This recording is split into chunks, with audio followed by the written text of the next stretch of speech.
Cada vez que Tomás anunciaba un nuevo sueño, algo se rompía antes de comenzar. No era falta de talento. Sus manos podían tallar bellezas donde otros solo veían madera. Pero sus proyectos morían en silencio, una y otra vez. Durante años creyó que el problema estaba en sus herramientas. Hasta que un verano descubrió una verdad brutal. No era la madera lo que estaba fallando, era su boca. Si alguna vez has sentido que tus planes se desmoronan justo cuando más ilusión tienes, esta historia es para ti. Hoy vengo a entregarte un relato que cambiará tu vida, y lo único que te pido a cambio es tu suscripción. Únete ahora mismo porque aquí cada historia tiene una gran lección. Empecemos. Tomás vivía en una de esas aldeas de piedra en el corazón del Pirineo, un lugar donde los bosques de robles y pinos abrazan las casas y donde el aroma a resina flota en cada esquina.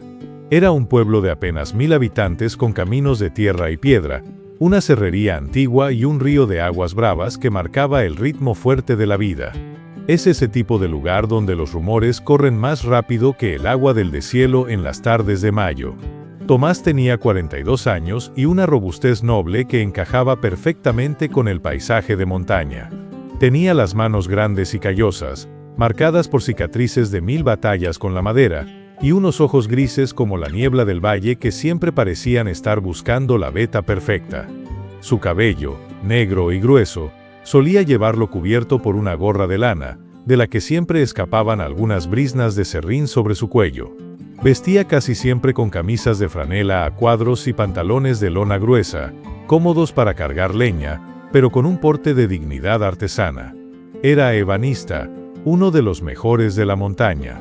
Trabajaba en un viejo banco de carpintero de madera de haya, una pieza maciza que perteneció a su abuelo y que ocupaba el lugar de honor en su taller. El taller tenía su propia música, un sonido rítmico y casi sagrado. Ras, ras, ras, ras. Bajo el baile de su cepillo, Tomás transformaba maderas brutas en mesas maravillosas, hacía encajes de cola de Milano invisibles y ajustaba cajones con una precisión milimétrica que dejaba a todos asombrados. Los hombres del valle subían el sendero hasta su taller para recoger los muebles y siempre salían felices y satisfechos por el peso y la firmeza de aquellas piezas. Su taller era rústico pero ordenado, con paredes de piedra y estantes llenos de herramientas relucientes, dando vida a la penumbra del local. Tenía un ventanal grande que daba al bosque, donde el aire entraba cargado de frescura y el olor a pino impregnaba cada rincón.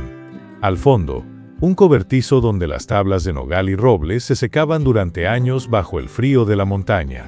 El aire allí siempre olía a una mezcla reconfortante de madera recién cortada, barniz de linaza y café de puchero calentándose sobre la estufa de leña.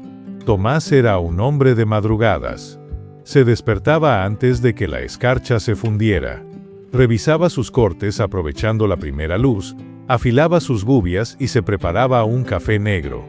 Luego se sentaba en la puerta de su taller con la taza humeante entre sus manos curtidas por el roble, pero de tacto sensible, y se quedaba allí contemplando cómo la luz de plata bañaba poco a poco las cimas de los picos.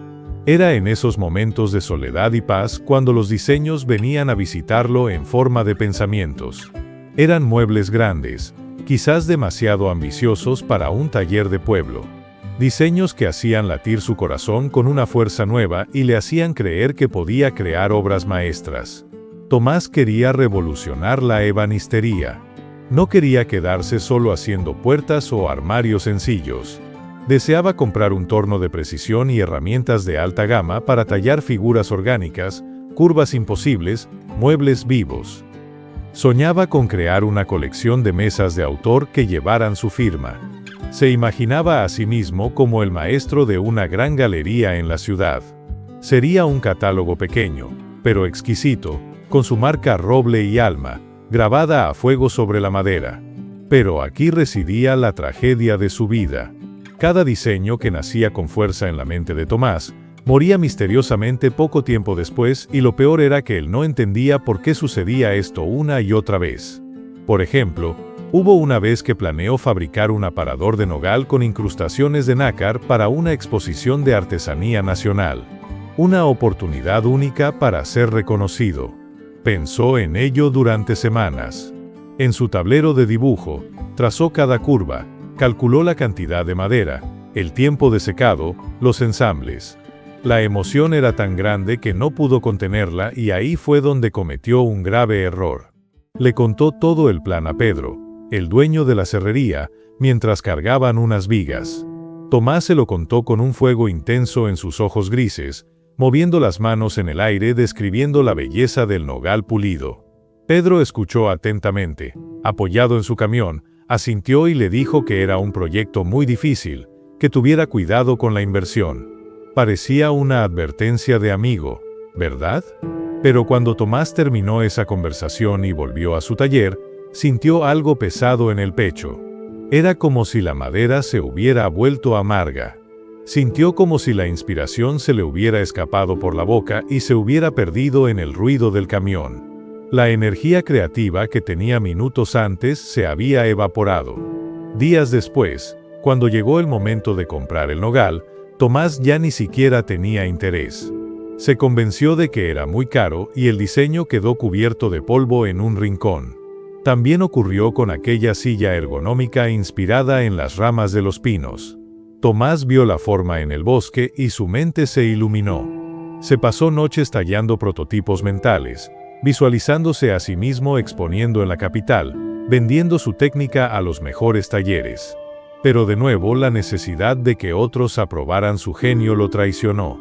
Comentó su idea con los otros carpinteros en la plaza del pueblo, les habló con pasión de su idea de hacer muebles que parecieran árboles creciendo, pero la reacción fue un jarro de agua fría. Ellos, con ese realismo seco de quien solo ve la madera como leña, le dijeron que eso era muy complicado, que nadie pagaría por formas tan raras, que él ya ganaba bien haciendo puertas normales y para qué se iba a dar dolores de cabeza. ¿Para qué inventar, Tomás? Si con lo tradicional va sobrado, le dijeron. Tomás regresó a su taller caminando cabizbajo por el barro de la calle, sintiendo el peso de aquellas opiniones aplastando su ingenio. La inseguridad se apoderó de él y la silla de diseño se convirtió en otra pieza olvidada. Otro pudo haber sido. Y así fue pasando la vida. Idea tras idea, mueble tras mueble, todos nacían con la fuerza de un rayo y se apagaban como una brasa en la nieve antes de ser ejecutados. Tomás tenía talento de sobra, tenía madera de la mejor calidad, tenía herramientas afiladas y un espíritu lleno de visión. Pero algo estaba fundamentalmente mal en su proceso. Algo invisible estaba cortando el flujo vital de sus proyectos antes incluso de que el primer corte de sierra tocara el tronco. Él aún no lo sabía. No era consciente de que cada palabra que pronunciaba sobre sus diseños era como una rama que cortaba del árbol antes de que la savia llegara a las hojas. Y una rama que se corta y se exhibe antes de tiempo, no crece, se seca, se vuelve leña muerta. Los pinos seguían meciéndose en el bosque, ajenos a todo. La madera seguía secándose en silencio bajo el techo del cobertizo y Tomás continuaba cepillando en su viejo banco, imaginando piezas únicas, compartiendo sus visiones y perdiéndolas al momento. Pero él todavía no veía la verdad. Seguía creyendo que el problema era la falta de capital, el aislamiento del pueblo, la estrechez de mente de la gente o simplemente una mala idea. No entendía que el enemigo no estaba en los demás. El problema estaba mucho más cerca, en su propia naturaleza. Estaba en su lengua, que corría más que sus manos para buscar el aplauso ajeno. Estaba en su inseguridad, que necesitaba que otros dijeran que su idea era buena antes de atreverse a clavar el primer clavo. Sería necesario un golpe más duro, una revelación silenciosa nacida del fracaso para que Tomás finalmente pudiera ver que era lo que estaba matando la vida de sus creaciones. Tomás tenía un genio divino para la madera, pero una debilidad humana por la validación. Y esa debilidad, aunque él aún no lo comprendía, era el hacha que talaba sus sueños de raíz. Sucedía siempre siguiendo el mismo ciclo, como una maldición artesana. Una idea brotaba en su mente, pura y vibrante. Al principio, sentía ese hormigueo eléctrico en las manos, esa claridad que encendía su mirada. Entonces llegaba el entusiasmo, la convicción de que este mueble marcaría un antes y un después. Y Tomás, incapaz de guardar ese fuego, necesitaba soltarlo. Se lo contaba a Julián, el herrero, mientras éste le forjaba un herraje. Se lo contaba al carnicero mientras compraba un filete para la cena. Se lo contaba incluso a los turistas que pasaban por su puerta buscando artesanía barata. No se daba cuenta, pero cada vez que abría la boca para describir lo que iba a crear, la fuerza se drenaba. Las palabras salían llenas de la energía del proyecto y el proyecto se marchitaba con ellas. Era como intentar guardar serrín en un cesto agujereado. Al principio la gente parecía impresionada. Le decían, increíble, Tomás, vas a ser rico con eso. Esas palabras le daban un placer momentáneo, una falsa victoria, como si el mueble ya estuviera terminado solo por haberlo descrito. Pero Tomás empezó a notar el vacío. Notaba que justo después de hablar, su disciplina se desmoronaba. El proyecto de la mesa de nogal, por ejemplo, se lo explicó a 3 vecinos una noche en la taberna entre risas y brindis. Se sintió un maestro mientras hablaba. Pero al llegar el lunes, cuando debía empezar el despiece, la madera le pesaba como el plomo. El nogal que había seleccionado con tanto celo se quedó arrinconado. La pasión se había vuelto ceniza. La idea de los marcos tallados para la iglesia también se perdió en charlas de café antes de que sacara la primera gubia de la caja. Tomás no entendía que fallaba. Empezó a castigarse. Pensaba que se estaba haciendo viejo, que no tenía voluntad, que era un hombre de muchas palabras y poca obra. Llegó a creer que su destino era morir siendo un simple remendón de sillas viejas, pero no era así. Lo que Tomás no veía es que estaba regalando el alma de sus muebles a quienes no sabían apreciar el valor del árbol. Estaba tallando en el aire. Buscaba en la aprobación del pueblo la seguridad que solo nace del trabajo silencioso. Cada vez que contaba un plan, su cerebro daba por concluida la fase creativa y la energía para la labor física, la labor sudorosa y solitaria, se perdía en la charla vacía.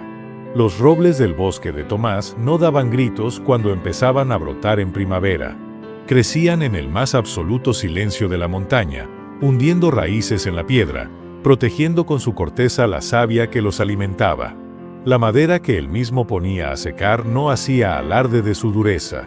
Se estabilizaba en la penumbra del cobertizo, donde nadie la tocaba, donde el tiempo hacía su trabajo invisible. Solo cuando estaba seca y lista, se entregaba al ebanista. Pero Tomás, en su afán de gloria, aún no había aprendido la ley del taller. Él seguía esparciendo sus planos como virutas al viento. Continuaba mostrando el boceto antes de que la madera estuviera siquiera cortada y sus creaciones, sus amadas piezas, continuaban abortando una tras otra. Morían en el pensamiento sin llegar a sentir el barniz. Tomás ya no sabía cuántas habían sido, cuántas mesas, cuántas sillas, cuántas tallas maestras nacieron gigantes en su cabeza y murieron enanas en sus labios. Estaba exhausto de alma. Era el cansancio del que corta leña todo el día y no tiene fuego por la noche. Los vecinos seguían pinchando con esa malicia encubierta. ¿Y qué hay de aquella mesa famosa, Tomás? ¿Ya la tienes terminada o se la comió la polilla? Y Tomás forzaba una sonrisa, buscaba una excusa y se encerraba en su taller, porque no sabía explicar a dónde se iba su talento. Fue en una tarde de lluvia, tras otro fracaso que le dolió en el orgullo, que Tomás se sentó en su banco de trabajo y se quedó inmóvil. Miró hacia el bosque, donde la niebla lo borraba todo. El taller estaba en una paz absoluta y fue allí, en esa quietud de madera y frío, donde una duda empezó a germinar. Una pregunta clara y cortante como un hacha. ¿Por qué el bosque florecía y su taller no? ¿Por qué sus manos perdían la batalla contra sus palabras? Aún no sabía cómo salir del hoyo, pero la pregunta ya estaba clavada en la madera de su corazón. Y las preguntas que se hacen con dolor, en el silencio del taller, siempre atraen la respuesta necesaria. Esa mañana, mientras observaba una veta de pino que se retorcía sin hacer ruido, tuvo su iluminación. El árbol no pide permiso para ser alto. No le dice al viento cuánto va a crecer este año. Simplemente crece, protegido por la montaña, oculto hasta que su copa toca el cielo. Tomás pasó la mano por la madera y meditó. Meditó en todas las veces que había corrido a vender su gloria antes de ganarla, todas las veces que buscó que el pueblo le aplaudiera el boceto, como si necesitara que los demás creyeran en él para el creer en su obra. Entró en la calidez de su hogar y se quedó mirando el retrato de su abuelo. El viejo carpintero, que siempre decía mientras afilaba las sierras: «Hijo, que hable el mueble, no el carpintero. El buen trabajo no necesita lengua». Tomás buscó entre los papeles viejos de su abuelo una libreta de notas. Leyó una frase subrayada: «En el silencio se forja el acero, y en el secreto se cura la madera». Guardar para fortalecer, no para ocultar. Leyó esas letras desgastadas, sintiendo que eran para él. Finalmente comprendió que el silencio es el barniz que protege la idea. Guardar es cuidar la semilla, es no dejar que el juicio ajeno la pise antes de que sea tronco. ¿Cuántos proyectos había arruinado Tomás por querer ser el centro de atención? ¿Cuántas obras maestras se habían secado porque las sacó al sol antes de que tuvieran raíces? Salió al cobertizo y miró un gran bloque de nogal que llevaba allí 10 años. Estaba oscuro, pesado, callado. Nadie sabía lo que había dentro de ese bloque, ni siquiera el nogal presumía de su veta. Simplemente esperaba el momento. Y Tomás comprendió. Comprendió que había sido el pregonero de sus propias ruinas, invitando a todos a juzgar lo que aún era solo un sueño frágil. Había desperdiciado su genio en sonidos antes de tener la disciplina de convertirlos en madera tallada. Volvió a su banco de haya, acarició la superficie marcada y miró sus manos. Manos de hacedor, manos de artista. Y se juró: ¿y si esta vez me callo? ¿Y si esta vez dejo que solo el formón hable? ¿Y si el secreto muere conmigo si no logro terminarlo?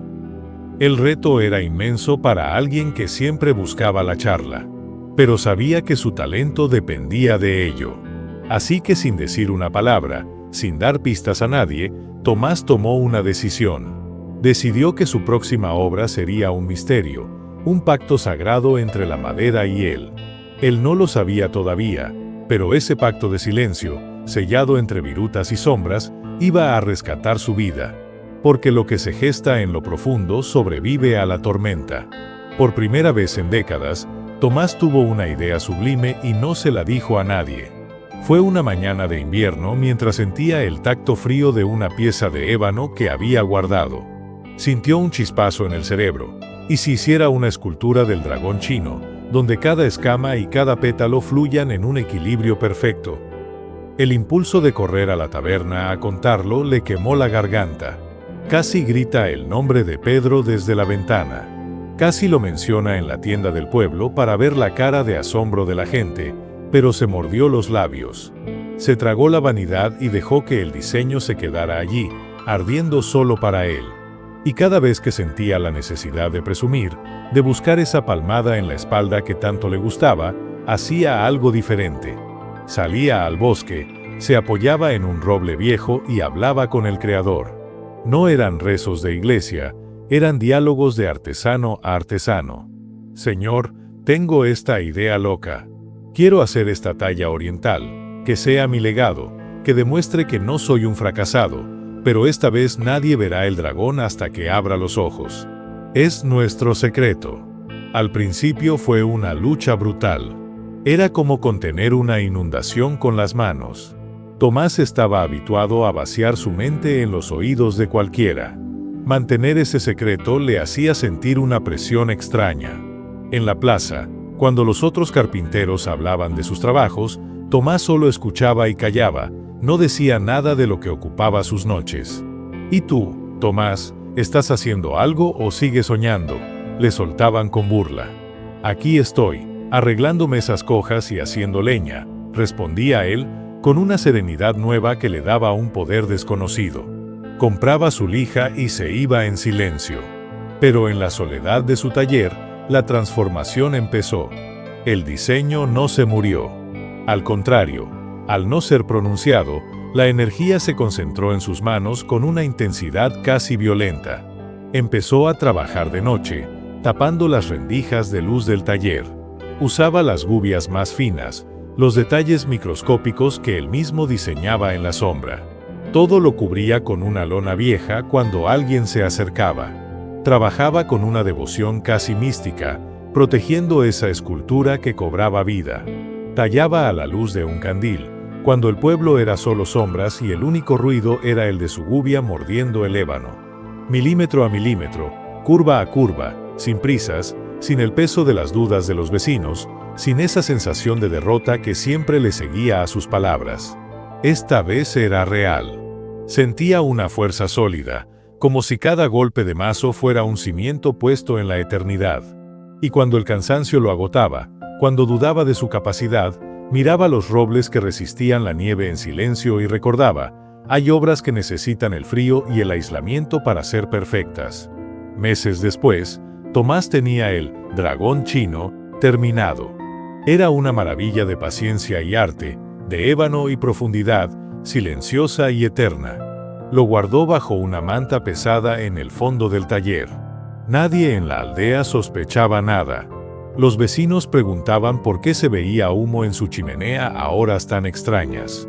Estoy quemando trastos viejos y calentando el taller, mentía Tomás con una calma absoluta. No era engaño, era protección. Hasta que llegó el día del gran concurso de ebanistería en la ciudad. Tomás cargó su obra en un carro cubierto, llegó al salón de actos y destapó la escultura ante el jurado y se quedó allí, un paso atrás, observando con el alma tranquila. Los jueces se quedaron mudos, hipnotizados por las 1000 escamas talladas y la luz que brotaba de la madera. Tocaban la pieza, admiraban el simbolismo chino de la pureza, se miraban entre ellos con asombro puro.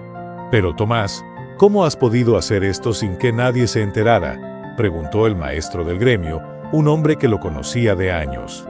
«¿Cuánto tiempo llevas trabajando en esta joya?». Tomás sonrió con esa paz de quien ya no necesita que le den permiso para ser grande. «El tiempo necesario», respondió con sencillez. «¿Y por qué no buscaste ayuda o consejo? Nos habrías dejado participar en el proceso», dijo el hombre. Tomás miró su obra, capturando el espíritu del Oriente con una dignidad sagrada. Pensó en las noches de soledad, en los diálogos con Dios, en la potencia que acumuló por no hablar, porque las obras maestras necesitan nacer en el retiro para poder gritarle al mundo. Dijo con voz firme. Ese día ganó el primer premio. La pieza fue comprada por un museo antes de que terminara la tarde. Todos querían saber su técnica. Querían contratarlo para dar clases. Tomás regresó a su aldea con el reconocimiento que siempre buscó, pero con una sabiduría que valía más que el oro. Entendió que sus muebles eran débiles porque les robaba la fuerza al contarlos, que había desperdiciado su vida buscando el aplauso de quienes nunca habrían entendido el esfuerzo. Simplemente había callado y había hecho. Esa noche, sentado en su banco de carpintero bajo la luz de la luna que entraba por el ventanal, Tomás dio gracias. Gracias por cada mueble que se le rompió en el pasado, porque fueron los astillazos que le abrieron los ojos. Gracias por el silencio que ahora era su mejor herramienta. Gracias a Dios que fue su único socio en el taller. Y fue allí, rodeado de virutas y éxito, que Tomás comprendió el peso real de su oficio. Ya no era el charlatán que vendía humo en la plaza. Ahora sabía que la lengua puede quemar lo que las manos intentan pulir. El silencio le había dado la maestría que el ruido le negó durante años. El dinero y la fama no vinieron de promesas, sino de una creación custodiada, guardada como un tesoro bajo llave hasta su madurez. Tomás se dio cuenta de que cuando guardas un plan entre tú y lo sagrado, ese plan tiene raíces en el cielo.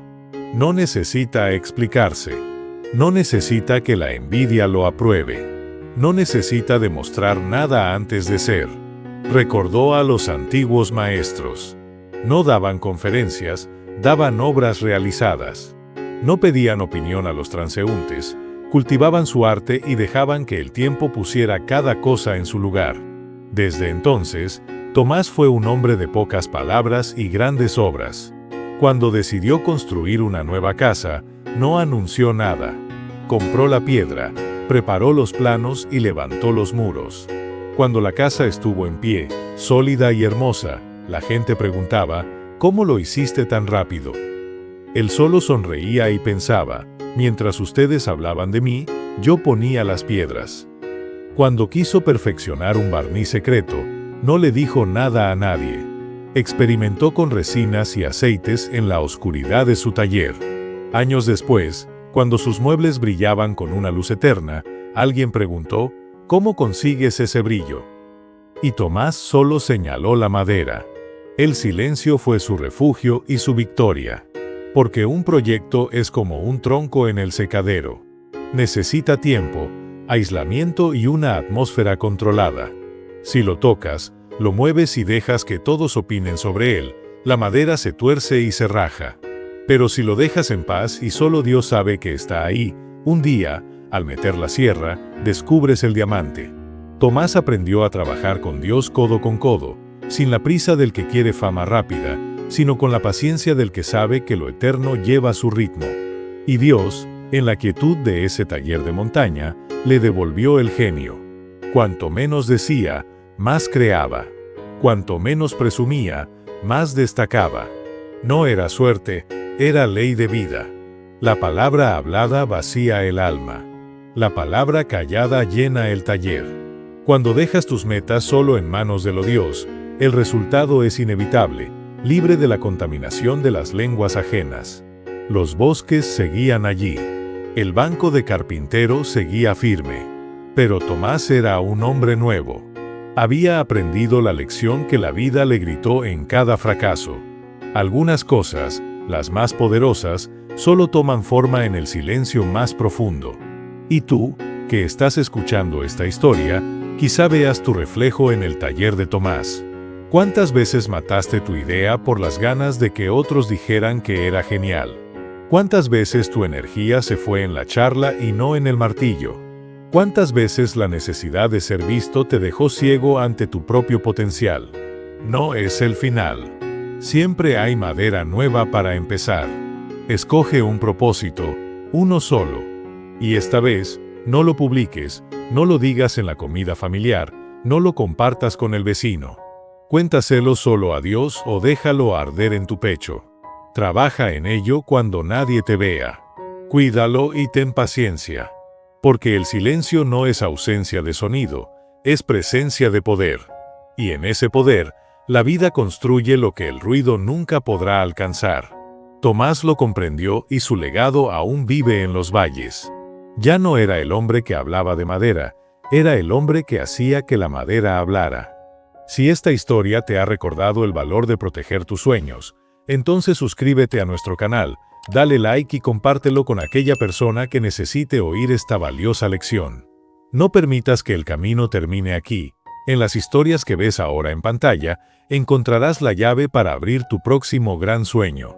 Haz clic en una de ellas y sigamos transformando el silencio en poder. Nos vemos en el próximo relato.